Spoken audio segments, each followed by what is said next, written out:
G'day everyone, I want to talk about gratitude today, but not in the way that a lot of the big wigs do and they just talk about, oh, just be grateful and wake up and be blessed and this, that and the other.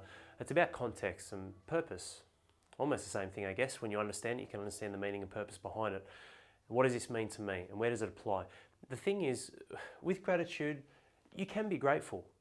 But if you're grateful for where you are right now, the period of your life right now, and you're set in that way with the ability of belief, resilience, persistence, where you are as a human being right now, with the unforeseen circumstances in the future that are going to come in and hit your life and attack you, which they will. The adversities hit all of us, and we'll all have lists when we look back in our life of where we are and where we've been and what we've had to overcome.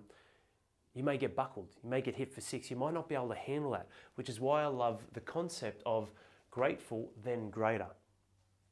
Being grateful, of course, for your life, where you are, where you're at, but then looking at what can I do to be better? It's not that you're never happy or you're never just settled, but it's about looking at your life and going, okay, I can reward and reflect and appreciate where I am right now and what I'm doing, but what's the next step? Because there is no end destination, and that changes, and that can be more. Because any time you've ever been the best that you've ever been in your life, no, that's best as a point of reflecting and comparing it to everything else in your life. You don't know what's next. You don't know what you can become or what is more. You've just reached your new baseline. That's what this is about. When you have this, because those watching this right now, guess what? You got to open your eyes today. And having that state, changing your story to change your state, because sometimes we wallow in our own stories of poor old me, this, that, and the other. Man, there's some heavy shit going on out there in the world. But again, this isn't about comparing or using I'm better or worse than someone else to validate your own life. It's about always looking at what are the good things in my life? What do I love in my life? What has meaning to my life? Where am I? Where are you right now? Have you got a roof over your head? You've obviously got a phone or a computer if you're watching this. What's my circumstances, my environment, what I'm doing? Like, what have I got? My family, loved ones, with or without, married or not, children or not. It doesn't matter. What do you have in your life? You're breathing oxygen. We've got reasonably good water here in Australia. I still don't really drink from the tap, but it's better than other places, but it's sufficient for you to live and to thrive. You've got food.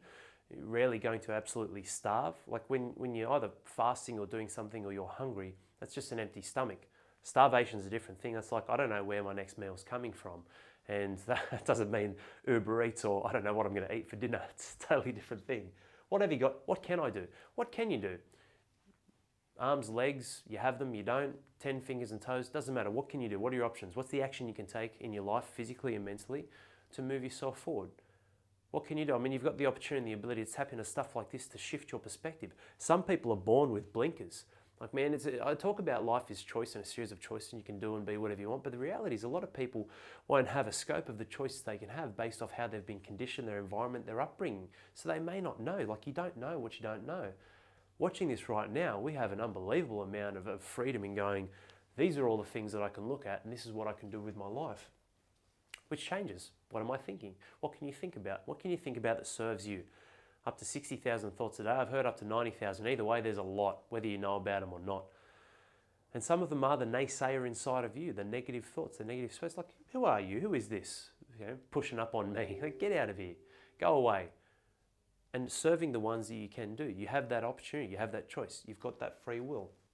We can be grateful for our lives and where we're at. And not necessarily compared to someone else, but compared to yourself and in your own value system of what you expect in life. And if you don't have expectations, assuming is a different thing, slightly different, not ideal in the long term.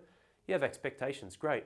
But you've got to meet those big expectations with micro expectations on what you're going to do and the action you're going to take, coming from a level of love and gratitude and who you are in your life right now. But then that takes us to the next point, where can I be? Being greater. Be grateful for what you got right now, but also look towards what can I do, what can I achieve, what's the value I can add to the world, what's the expansion I can do in my life, the evolutionary journey and step that I can leave behind in my legacy. Where can I be? That's not necessarily moving house, but where can you be in your life? In the right environment to take the right action, to do the right things, right by you. Be whatever standard you want. Right or wrong doesn't affect me and what you want to do, but who can I become? Who do you want to be in this world? Who do you want to be in this lifetime? Regardless of your beliefs on reincarnation and all these sorts of things, and I'm laughing because it sort of doesn't matter. Like you can go and sit on an island or sit on a mountain and pray for the rest of your life and exit the human world and be in the spirit world, that's fine, but we're having a human being experience. How about we live here, use that as a point of awareness that there is more than just the black and white of this world, but also be here in this present moment and be who you want to be in this experience. I don't know what's next, but I'm certainly never going to come back as big red Alex Ranieri ever again. So how about I do what I can do now and do the best I can do now, and that best is my new baseline from which I can reach another best. What can you do? Exactly the same as here. What can I do? What can I do? What can you do to be better, to be more, to grow, to influence, to lead, to love, to be fulfilled? And be that first. Be that first in which you want to have in your life. And then what you want to have in your life will be in your life, and it will be you.